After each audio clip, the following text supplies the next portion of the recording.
Bore da iawn I chi gyd a chroeso i'r oedfa foreol ar Sul ola'r flwyddyn. On this, the last Sunday of the year. Lovely to see you all, members, friends, visitors, and those joining us as usual on Facebook and YouTube. Lovely to see you all. Ga'i ddymuno, sy'ch chi wedi gael Nadolig dedwydd, hapus, llawen, ac edrych ymlaen i'r flwyddyn newydd. Yndyfe, gyda ffydd a gobaith, fel fyddai'n sôn amdano nes ymlaen yn yr oedfa. Ond fe unwn ni nawr I ganu yr emyn agoriadol, sef 69, 69, efe? Na. 69. Wrth orsedd y Jehofa mawr, plyged trigolion byd I lawr, gwebydded pawb mae ef sydd yw, yr hwn sy'n lladd a gwneud yn fyw. 69.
Tri darlleniad ar eich cyfer chi a bore yma ar gyfer Sul ola'r flwyddyn, gyda'r thema yna mewn golwg, a gobeithio bod chi gyd yn gallu gweld y taflenni. I hope you can all see the readings on the sheets on the table in the lobby.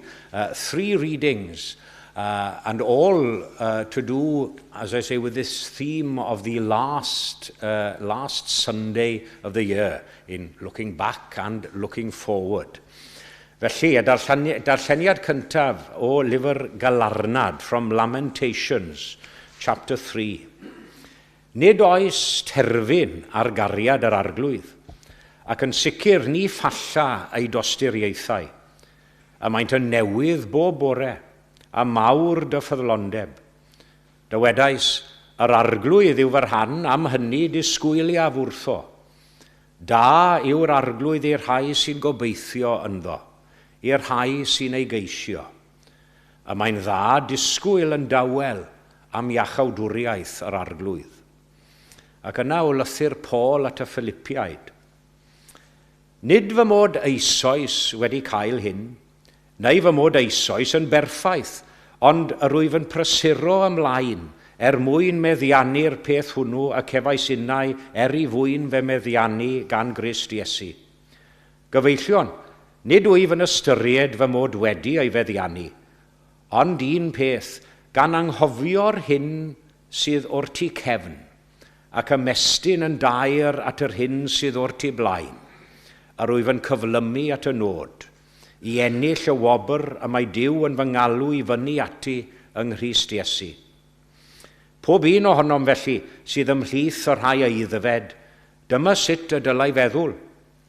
Os ydych yn o wahanol feddwl am rhywbeth, fe ddatguddiad Duw hyn hefyd i chwi.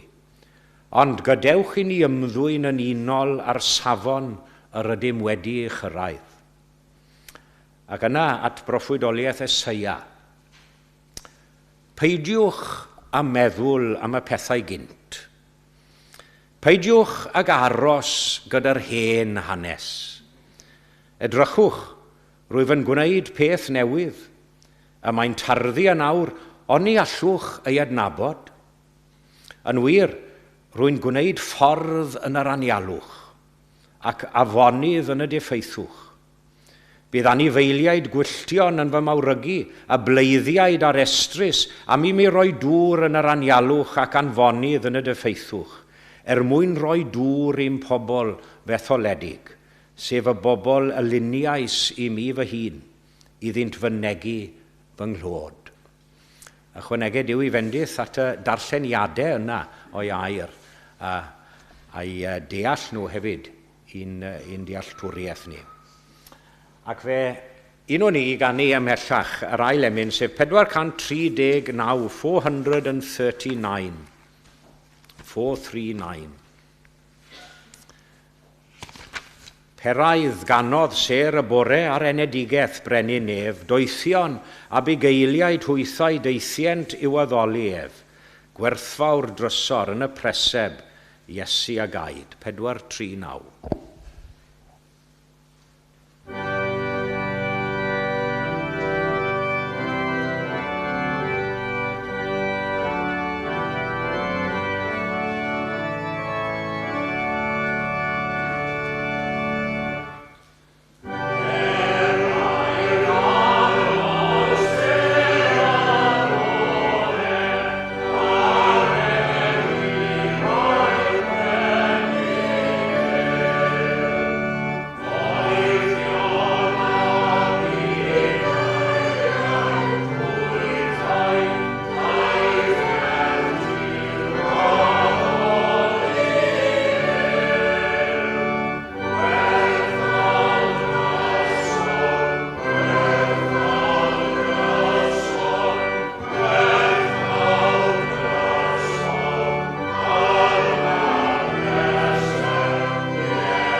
A chyfle ni nawr yn ôl ein harfer I droi at Dduw mewn gweddi. Let us turn now to God in prayer. Cydweddiw. Dduw graslon a thrigarog, deiwn oedd flaen di yn awr fel hyn ar sil olaf y flwyddyn. Gyda chalonau diolchgar am yr hyn sydd wedi bod, ac I ni'n sefyll wrth borth y misoedd fel mae'r emyn yn dweud. Yn edrych yn ôl, fel yn dweud, dros yr hyn a fi, ac yn edrych ymlaen at yr hyn a ddaw hefyd. Ac I ni yn oedi, wrth gwrs, wrth feddwl am y dyfodol, I ni ddim yn gwybod beth a ddaw I ni yn y dyfodol. Ond fe ddiolchwn hefyd y fod yn ddiw ffyddlon, di-gyfnewid, yr un ddoi heddiw ac yn dragywydd. Dim ond I ni bwyso ar dy addewidion di. Lord God, as we come together now on this last Sunday of the year, yes, we come in gratitude, but we acknowledge as well that this past year has held its sorrows for each and every one of us. Its disappointments, its struggles in many ways. There were prayers, perhaps, that we felt were unanswered. Burdens, perhaps, that weigh heavy on us still. And days when faith and hope felt very fragile things. Forgive us those moments now when we doubted, perhaps, your eternal plan, where fears spoke louder than faith. Or when we relied perhaps on our own understanding and our own strength instead of relying on you. Ac wrth I ni ystyried nawr y flwyddyn aeth heibio, fe ddiolchwn I ti nid yn unig am yr hyn a wneithost, ond yr hyn yr wyt ti hefyd, yr hyn yr wyt. Ein cynhaliaeth a'n cymar ni mewn bywyd, yn cerdded gyda ni bob cam o'r daith anodd hynny ar brydiau. Drwy'r dyffrynoedd islaw, y dyffrynoedd tywyll islaw, yn ogystal â'r profiadau pen y mynydd yna. Adegau o dristwch ac o lawenydd sydd wedi dod i'n rhannu bob yr un ohonom ni.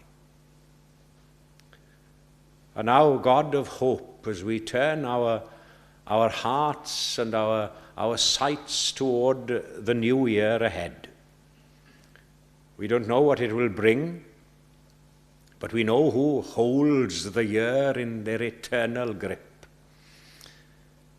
And we step forward now in faith, trusting you,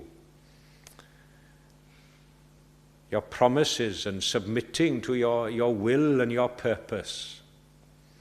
Lead us now by your Spirit. Shape us, shape our hearts and lives, and make us all people of prayer, rooted in your word, bold in witness and rich in love and service to others. Ac yn ystod y flwyddyn newydd hon nawr sydd yn ymagor o'n blaen ni, gad I ni fod yn ifydd eith ewyllus ar ein cyfer ni, I ni meddwl fel ym mhob oedfa am rhai, yn arbennig ein cyfeillion a rai o deulu ffydd yma yn y lle hwn. Adnewydda ein hymroddiad ni yn awr, I ddilyn di yn agosach, a helpa ni nawr I ddisgleirio fel goleini Crist mewn byd sydd mor dywyll ac angen a goleini hwnnw yn ddirfawr yn ewedig yn ystod y dyddiau ni'n byw ynddyn nhw.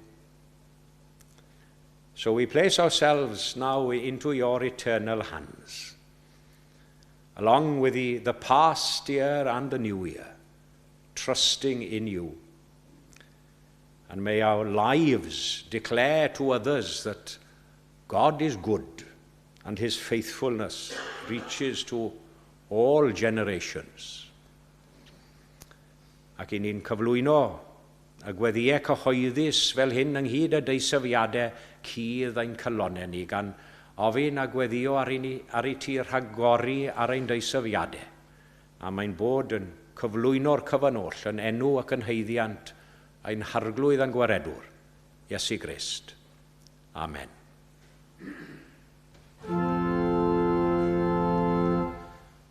Ein tad ar hwn o etan a nefoedd, sang y taedd ierna enw, deled adair nas, wneled daer mabras,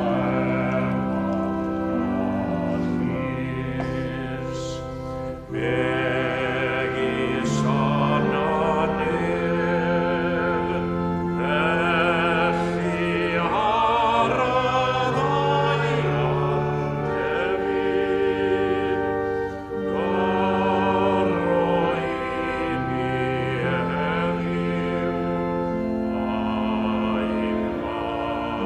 antefyd, doroi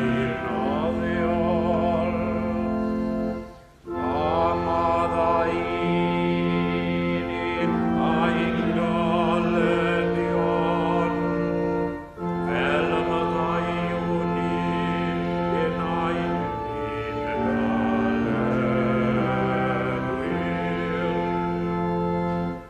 ac na garwai mi i brofedi gair, a'i'n ddir gared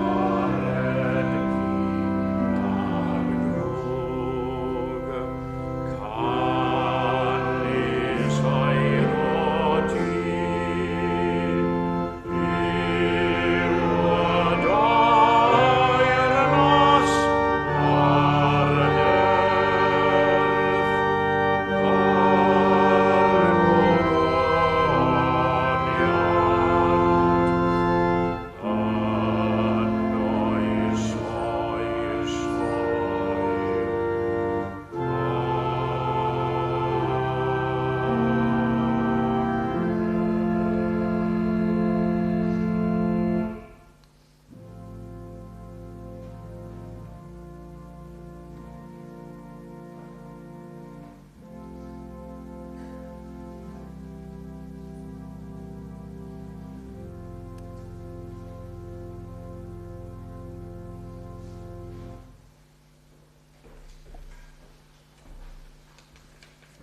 Well, croeso cynnes I bawb in Hoedfa. Very warm welcome to everyone to our service.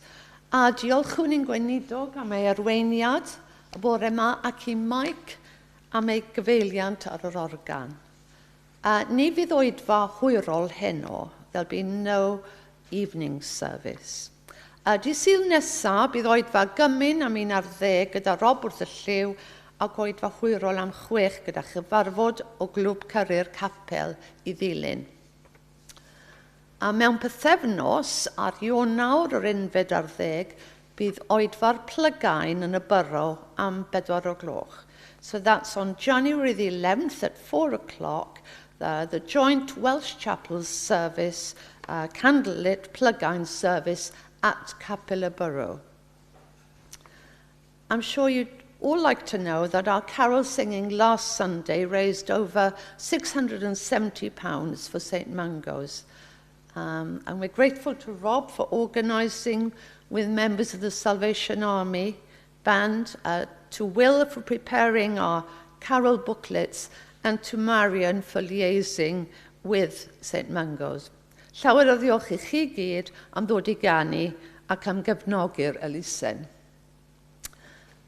Cofiwch dy lawr i'r neuadd I cael te a sgwrs ar ôl yr Oedfa. Do join us downstairs in the hall for tea and fellowship after the service. Gaeth ymuno blwyddyn newydd llawn bendithion I chi. May I wish everyone a new year that is full of blessings. Ac yn awr fydd yna amgylchu dderbyn eich rhoddion. Diolch yn fawr.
gysonodd sgwr, ond llalen a gnawn ein haddinet anghyd, i rwy'n ein tystiolaeth i ti anna byd.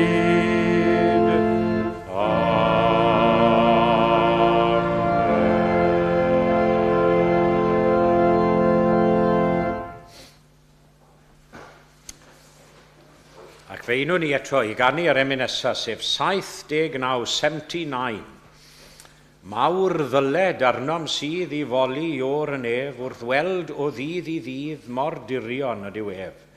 Ef yw ein craig, ein tŵr a'n maith, y flwyddyn hon, ein cofio wnaeth. 79.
Wel, dyma ni yn sefyll ar drothwy blwyddyn newydd arall, ynddo fe.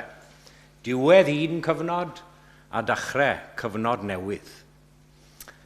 And on this last Sunday of 2025, we stand obviously at another threshold.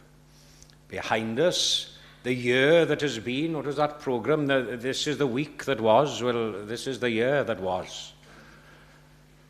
Its joys, yes, its sadnesses, I'm sure, its challenges, its successes, its failures, and before us, 2026. As yet, of course, unwritten, unknown, but for all that, full of promise. Dwi'n hoff iawn o eiriau John Roderick Rhys ar adeg fel hon o'r flwyddyn. Wir nes I ddyfynnu'r geiriau yn y cyfarchiad swyddogol I Undeb y Dyddwyr Cymru eleni, a ni wrth borth y misoedd yn ffyddiog am y ddaw ar drothwy daith anesgor gyfeilwn yn ei law. And the first reading this morning, if you look at your readings again from Lamentations, it reminds us the steadfast love of the Lord never ceases. Ni falla I dostiriaethau, great is thy faithfulness. Remember that hymn? His mercies never come to an end, they are new every morning. What a comfort this is. Hyd yn oed yn y cyfnodau anodd hynny, pan wywodd a fallodd ein nerth ni falle. Pan aeth ein cynlluniau a'n bwriadau ni ar chwal, beth o'n ni di meddwl neu trefnu i fod. Fe parhaodd cariad Duw yng Nghrist yr un beth o hyd. It's this love that calls us to reflect on the end of one year and the beginning of the next, not with guilt over what went wrong, perhaps, or longing for what we lost, but with gratitude in the ways we've been upheld. Those eternal arms, y breichiau tragwyddol hynny oedd eu tanom ni, drwy'r amser. Take a moment now to reflect on your own 2025. What were the moments that challenged you? Perhaps there were moments of great, great disappointment, grief, I know, for many, grief or uncertainty in the future. And the world around us, it continues to move, doesn't it, at its relentless pace. But God's hand is always at work, even if we don't realize or see that. A comforting word, perhaps, from a friend that lifted us. An opportunity to try again. The courage to stick at it when we thought, dear me, everything's gone. Wrth fwrw trem yn ôl, nid cofio yn unig o naw ni, ond rhaid i ni ddeall, rhaid i ni ddirnad, rhaid i ni ddysgu hefyd, i ddysgu o'r gorffennol, a dysgu am ein hunain. What did 2025 teach us about ourselves? About our relationships with others, about our priorities in life, about our faith? And sometimes the lessons are very subtle ones, quiet, subtle ones.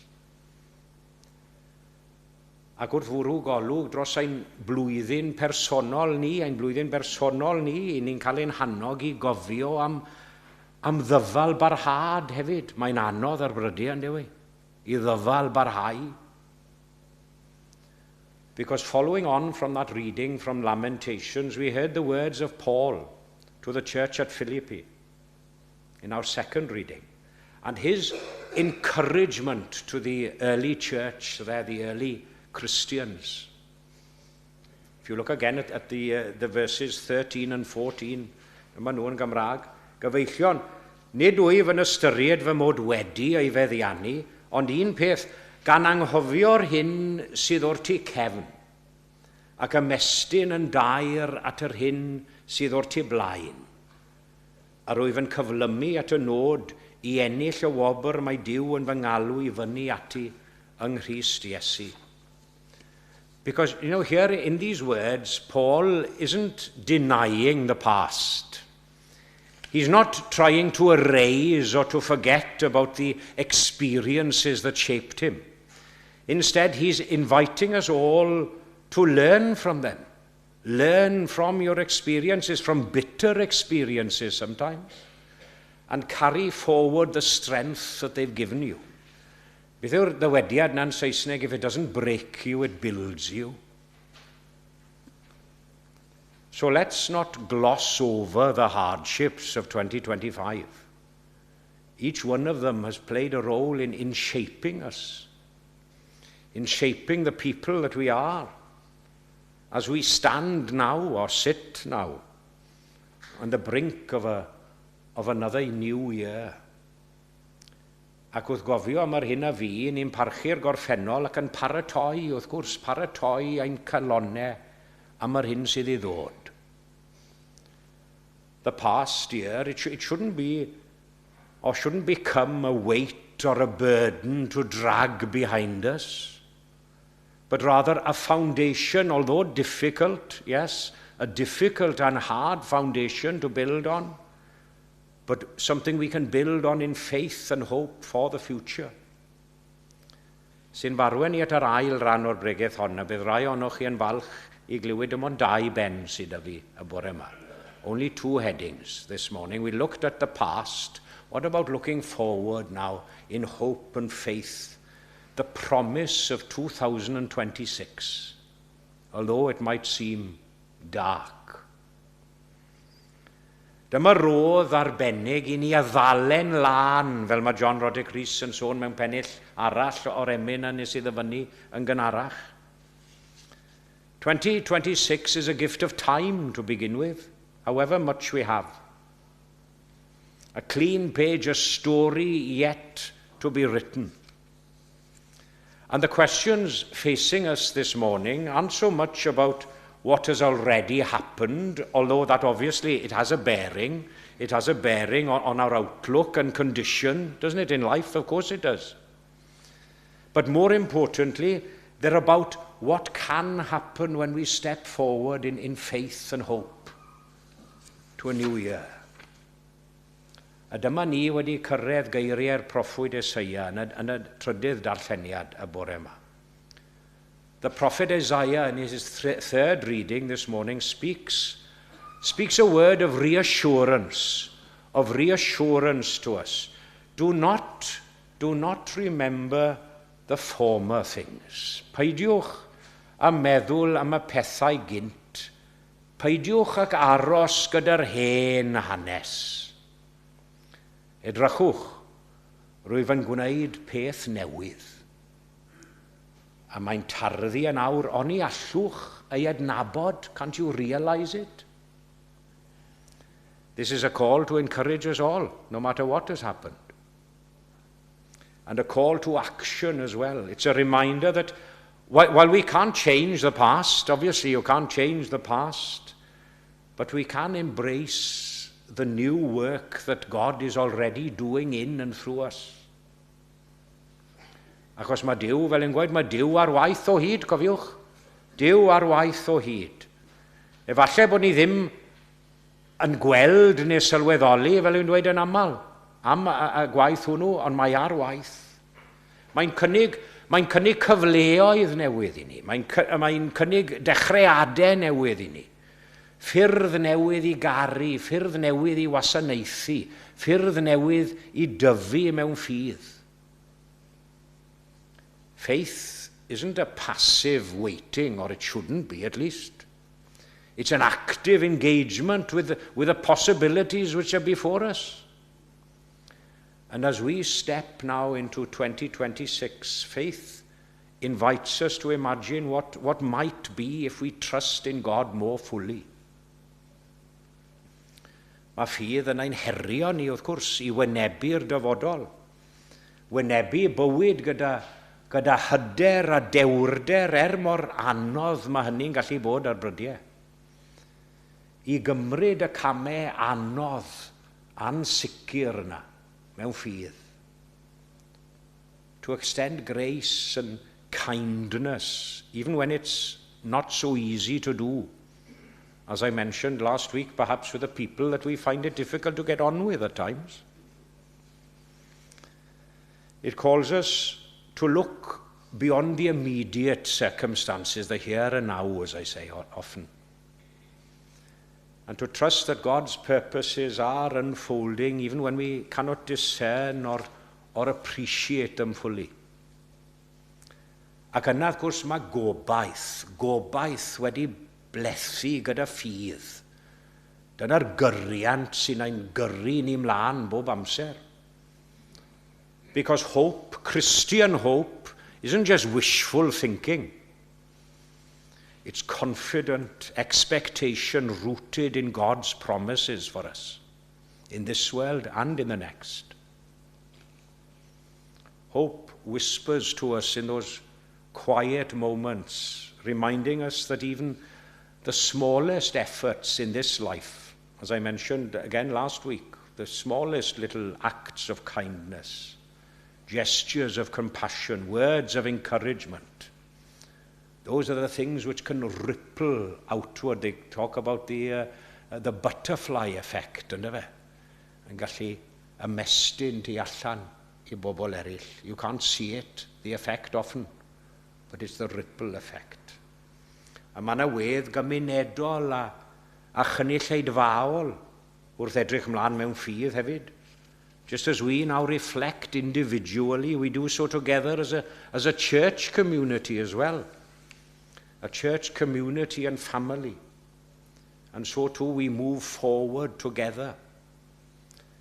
Because the church, of course, the church isn't just a collection of individuals, but a living body called to support one another, to celebrate each other's successes and to bear each other's burdens, I gario beichiau ein gilydd, fel I ni'n dweud yn y cyfamod eglwysig, adeg y cymundeb. In 2026, may we be a church now which lifts one another up, which speaks words of encouragement to each other, which embodies the love of Christ in everyone and everything we encounter.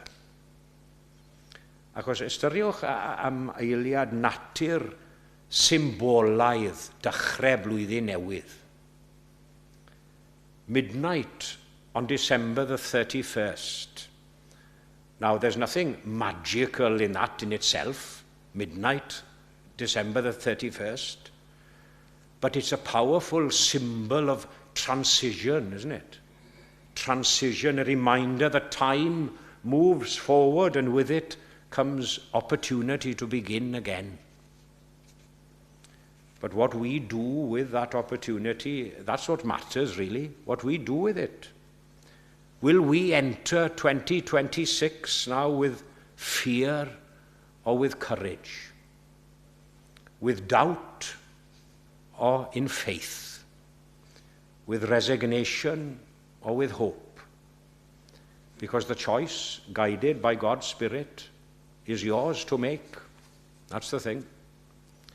Felly, wrth I ni gamu nawr mewn I 2026, gadewch I ni wneud gyda chalonau agored I beth mae Dyw am wneud yn ein bywydau ni, o'r newydd yn ein bywydau ni, yn ein heglwys ni, ac yn ein byd ni. Let's carry forward now the lessons of 2025. Not as burdens, but as tools for growth. Let's embrace a faith that moves us on into action and hope that inspires us to carry on, knowing that the God who has carried us through the past year will walk with us every step of the way into the year that comes. Ac ein hofnau ni, ein hofnau, ein amheuon ni weithiau, a'r brydiau, fel mae Ieian Glan Gaerionydd yn dweud, paham yr ofnaf mwy, a Dyw ei daliodd hwy, am dygaf unnau drwy ei ddyfroedd dymunion. A hynny ar gogoniant i'w enw. Amen.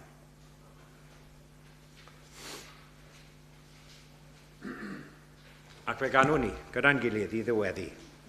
453, 453, 453. O ddirgelwch mawr diwioldeb, diwn natur dyn, tad a brenin tragwyddoldeb yn natur dyn, o holl ryfeddodau'r nefoedd, dyma'r mwyaf a'i ddymderoedd. Testyn mawl di derfyn oesoedd, diwn natur dyn. 453.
Gawn ni roi ein gofal nawr i'r arglwydd. Let us commit ourselves to God in prayer.